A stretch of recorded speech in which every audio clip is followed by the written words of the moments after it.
Hey there, Grumpy Old Fart here. I'm doing a Starfleet Battles Tactics video on Tholian webs. Tholian webs are brilliant. They're really great in specific instances.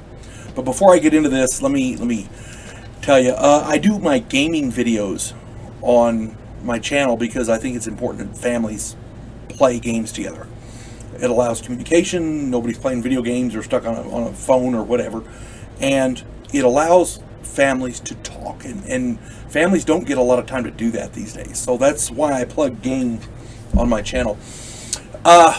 Unfortunately, my political stuff on my channel, which is the bread and butter of my channel, tends to get flagged a lot by YouTube because YouTube doesn't respect people's First Amendment rights. It's their platform, so they can do what they want. What they want is to shut people up, especially conservatives who don't agree with them. That's the difference between conservatives and lefties. A lefty doesn't like what you say, so he wants to shut you up. A conservative may not like what you say, and he'll argue like crazy with you, but he'll also fight to the death for your right to say what you want to say. YouTube doesn't do that. Consequently, I have another couple of channels here. If you like my gaming videos, Grumpy Old Gamer is one of my other channels. You can, if you're curious as to which one, because apparently there's a lot of Grumpy Old Gamer channels.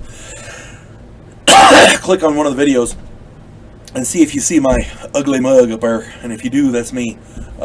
Subscribe to that channel and you'll get all just gaming videos, D&D, Starfleet Battles, all that kind of stuff.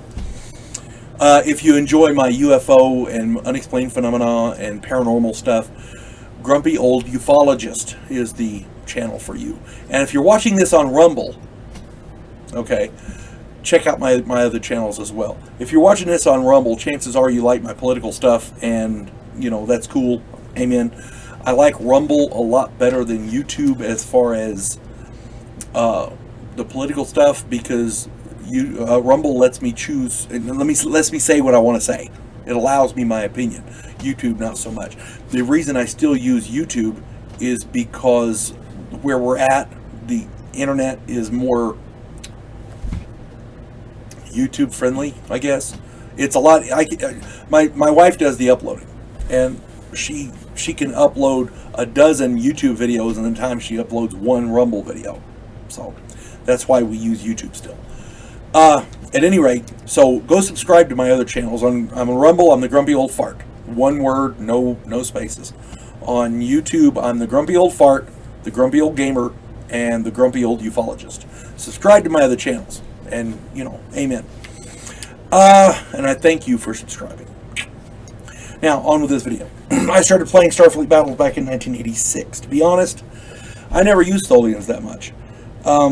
Except for the PC Plus. I was in a campaign years ago, and I was running the Romulan player.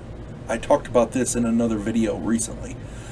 And this guy needed, they were running a big fleet battle, and this guy wanted help running his ships because he had a lot of little ships. So I ran a whole bunch of PC Pluses for him. And I enjoy the PC Plus. That's a hell of a good ship. It's a nice basic design, nothing fancy, and I like running that. Some of the other ones get a little complex, and I like the concept of the webs. I'm just not very good with them, so I don't tend to run them very much. My friend Jesse's daughter Jody was our resident Tholian expert, and she was real good with them. She was real good. So let me get onto the webs, and then I'll explain the tactics that I use. There's essentially two types of webs. There's layers and casters. The web generator essentially creates walls. And they're temporary walls. They only last as long as the power holds, and you can apply more power to them, and they'll last for a long time. And the more powerful they are, the more stuff they stop. Essentially, if a ship goes through it, it gets stuck in it. It stops drones, it stops plasma torpedoes, it stops shuttles. If you're running a Tholian ship, you can zoom right through them like they're not there. But other races get stuck in them. They're webs, energy webs. Web casters create the same kinds of walls, but they're temporary. They form these walls at range you know, anywhere in the arc of the caster. There's specific rules as to how you have to lay them and everything, but essentially you make temporary energy walls in the middle of an enemy formation. It can be quite disruptive. They're very, very useful in that respect. They're difficult to get through. They can be very powerful. They can be very disruptive to an enemy. They're just really, really useful. Casters make any type web casters make any type of an organized echelon type attack very difficult.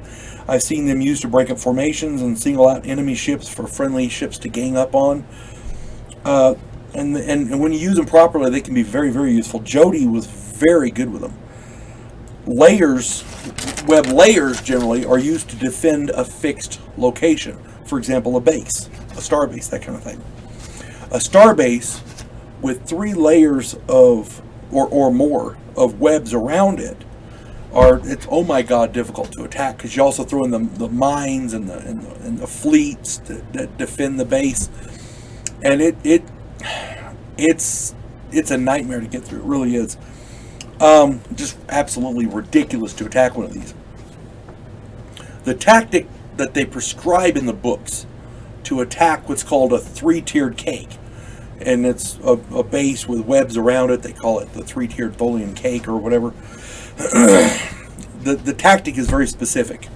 The webs have to be powered by a ship, and they have a what's called a web tender. It's a freighter that they've gutted and put a bunch of power generators in there, and it sits there and provides power for the web. That's all it does. And it sits on the friendly side of the web so that the enemy attacking it can't get to it.